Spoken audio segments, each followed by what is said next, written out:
շնորհակալություն։ Տիկնայք եւ պարոնայք, հարգելի բարեկամներ, այս բացման խոսքում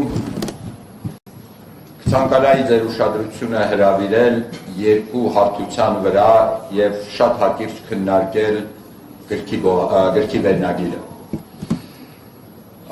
Առաջի հարթությունը, որը կխնդրեի ընթերցելիս ուշադրություն դարձնեք, այն հարցն է, թե ինչի դեմ է ըմբոստանում այս գիրքը։ Պատասխանելով այս հարցին հակիրճ պատմական ակնարկ։ Կարևոր պատճառներից մեկը, որ 1917 թվականին բոլշևիկները գրավեցին Ռուսաստանը, այն էր, որ ռուս մտավորականությունը լիովին վարակված էր պետականության, քրիստոնեության, եկեղեցու շատ սենտիմենտալ անարխիկ մերժմամբ։ Այս մերժումը գրեթե սկսվել էր 19-րդ դարի կեսերից եւ շարունակվեց մինչև 17 թվական։ Նույն խնդիրը ունեցել ենք Հայաստանում եւ ունենք Հայաստանում այսօր նույն խնդիրը։ Ուրիշ ինչ ձև կարելի է բացատրել, որ 20 թվականի պատերազմից հետո մեր մտավորականությունը ազգային տարբեր գործիչներ, մշակույթի գործիչներ, երաժիշտներ, գրողներ, նկարիչներ, քանդակագործներ չնչին բացառությամբ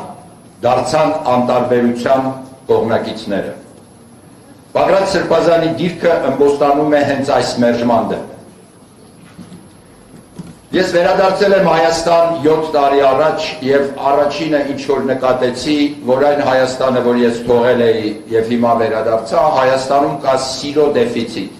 սիրո պակաս եւ կա մի հսկայական զանգված, որը զրկված է տարական դաստիարակությունից։ Չեմ ուզում ավելի մեծ բաներից խոսել, ձեր լավ տրամադրությունը չփչացնեմ այսօր, բայց իմ կարծիքով պետություն եւ հայրենիք ունենալը երջանկություն է, իսկ այն հնարավոր է միայն սերով։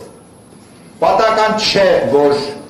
ատելությամբ իշխանության եկածները վերցրեք 18-րդ դարի ֆրանսիական հեղափոխությունը,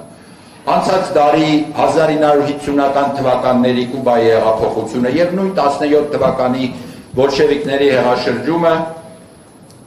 հեղափոխական կամ վիթխարի խնդիրներ էին ստեղծում իրենց ժողովրդի համար, կամ էլ դառնում էին ինտերնացիոնալիստներ։ Իսկ ինտերնացիոնալիստները զրկված են եւ սիրուց եւ հայրենիքի գաղափարից։ Այսօր աշխարհում գոյություն ունի ատելության խելագար քարոզչություն ընտանիքի եւ հայրենիքի դեմ։ Կրոնի եւ հավատքի դեմ ճնշում կա։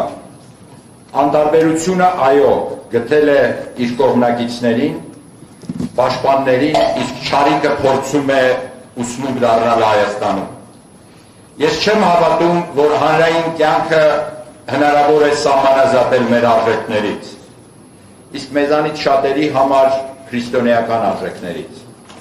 Հայ առաքելական եկեղեցին անգնահատելի ներդրում ունի հայապահպանության գործում։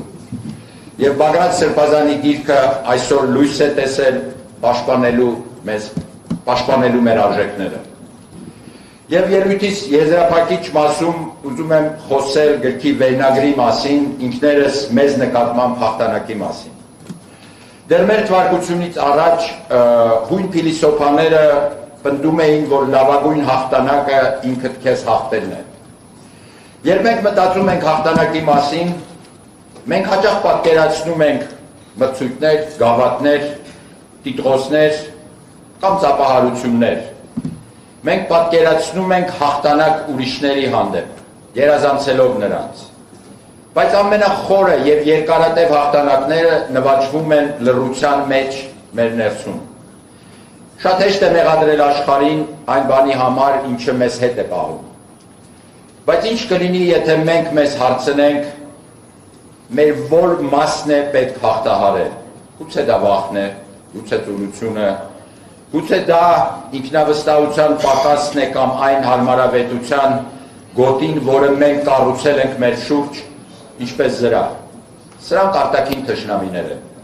Սրանք մեր ներսում գտնվող այն լուր ուժերն են, որոնք սահմանափակում են այն, ինչ մենք կարող ենք դառնալ։ Ինքներս մեզ նկատմամբ հաղթանակը սկսվում է այն պահից, երբ մենք ընտրում ենք աճը լճացման փոխարեն, երբ մենք ընտրում ենք նպատակը հաճույքի փոխարեն։ Եկեք անկեղծ լինենք, ինքներս մեզ նվաճելը իրոք շատ դժվար է, չկա վերջնագիծ, չկա դրամական պարգև, չկա ծափահարություններ, չկան մեդալներ, բայց կապարքևն ավելի մեծ է, քան ցանկացած արտաքին մրցանակ։ Դա ինքնահարգանքն է, եւ դա խորը անսասուն գիտակցությունն է, որ մենք հանգամանքների զոհեր չենք, մենք մեր կյանքի հեղինակներն ենք։ Բագրատ Սրբազանը գրքում գրում է, որ մենք հայերս ոչ թե պատահականության ծնունդ ենք, այլ ստեղծագործություն։ Գիրքը բնավ չի